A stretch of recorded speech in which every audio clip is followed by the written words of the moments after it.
My name's Dr. Casty Nyaga, the President-elect for Organization of African Communities, WA 2023. It is my pleasure to present this acceptance speech on my own behalf and on behalf of the entire management team of OAC. Before I begin, in the spirit of reconciliation, the Organization of African Communities in WA acknowledges the traditional custodian of the country throughout Australia and their connection to land, sea, and community.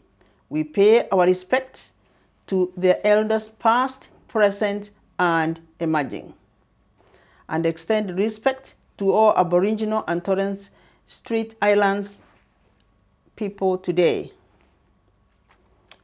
Community leaders and the OAC executive, I humbly and gratefully accept to the executive president of OAC for next term of office.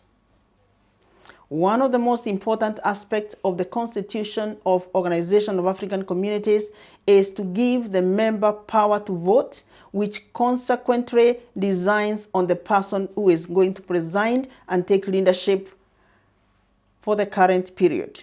The process that has been concluded on Sunday, the 12th of March 2023, therefore represents a celebration to our organization's founding principles and values.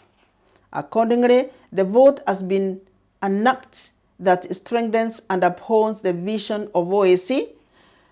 For that reason, all member community associations are making progress in building up pillars of unity and sustainability for the benefit of our African people in WA and the wider community in the land in which we live.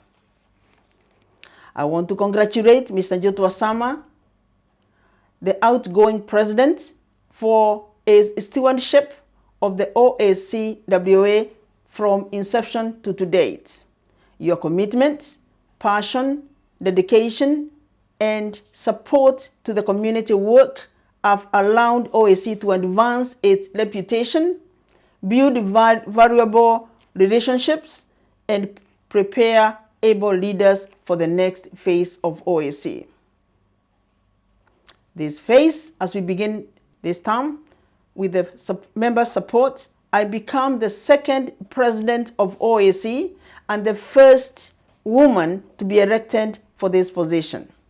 I would like to thank the community leaders for their confidence in me and look forward to working with you and your team to advance the vision and objectives of OAC. We came to Australia in different ways and reasons and means. However, one thing we all have in common is our motherland, the continent of Africa, and what we share continues to help us to confront the harsh realities of this world we live in.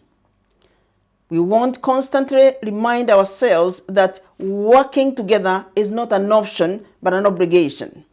We are celebrating the second election of OAC, and we have a lot of accomplishment under the able president, Mr. Jotu Asama. The power of anniversary gives us an opportunity to remind the young generation and leaders of the benefit of unity, where we came from, what owns us together, and our focus for the future. It is important to uphold the spirit of self-reliance in order to sustain and deepen what has been accomplished in the short life of OAC. Whatever we have managed to do this far, we can do more and better as children of Africa in WA. My goal during my presidency is to facilitate the progress of the important issues in OAC's strategic plan and the key initiatives. I will by no means do this alone, but together with the incoming team, the advisory board, and the community leaders with whom it is a pleasure for me to work together.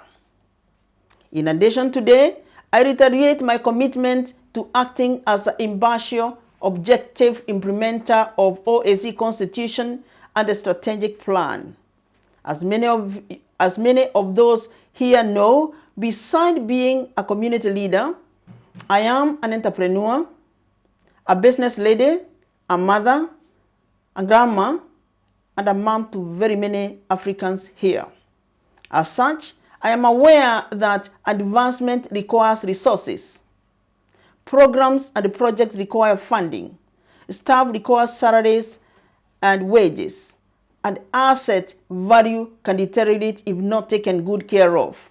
I am ready and willing to work with my team in consultation with the outgoing team and community leaders to continue and enhance the resources within OAC's reach. I want to assure members that I will promote every action within my reach so that OAC and the organization and the African community can maintain, expand, sustain the level of growth rate Olende achieved. Once again, I want to congratulate my predecessor, Joe Tuasama, who has worked tirelessly, shown and work, pursuing the vision and the ongoing efforts during this period. We've worked together, and I look forward to working with you in this transition period to ensure continuity of your excellent work and results. It is an honor for me to have the challenge of succeeding you, and I hope that I can rely on your experience throughout my term. I want to reflect on the system theory where the whole is greater than the sum of the parts, and also borrow from the wisest man in the Bible who said, "Two are better than one." I am confident that I will work hand in hand with my team members to promote and strengthen OAC. I appreciate and congratulate the incoming team for putting their hands up to serve the community. I pledge to support each of you within the boundaries of the Constitution and in accordance with the mandate I receive from member associations. Community is communication, and communicate to advance. I am privileged to be the president of the community known for so many key positive attributes. We Africans are resilient, creative, and indestructible. This will be the same for the incoming. As the incoming team, we hope to see increased representation from the African Association in WA at all levels. I look forward to working together to advance our interests, which includes and not limited to youth empowerment, advocacy, financial stability, supporting entrepreneurs and businesses, family support through African associations, above all, a home for the African community, the African Center. Acts of service to the community involve hours of frontiers with various goals, which sometimes are misinterpreted depending on who is looking at them. Our goal in OAC is governed by the Constitution, which states the organization's objectives. We are called to use our talents, gifts, skills, and passion for benefiting others within the community. When you make fire on a cold night for someone else, you also enjoy the fire and the warmth within the room where the fire is prepared. It is important to integrate and enjoy the fires lit by many other service providers, such as government, corporate bodies, and other community organizations. Remember who you are always and stand for that. What does human being need? How can OAC reach these needs? I reflect on Marshall's hierarchy of needs, and I would urge every African in WA and beyond to join hands and advocate for a home for our people. an African center in WA.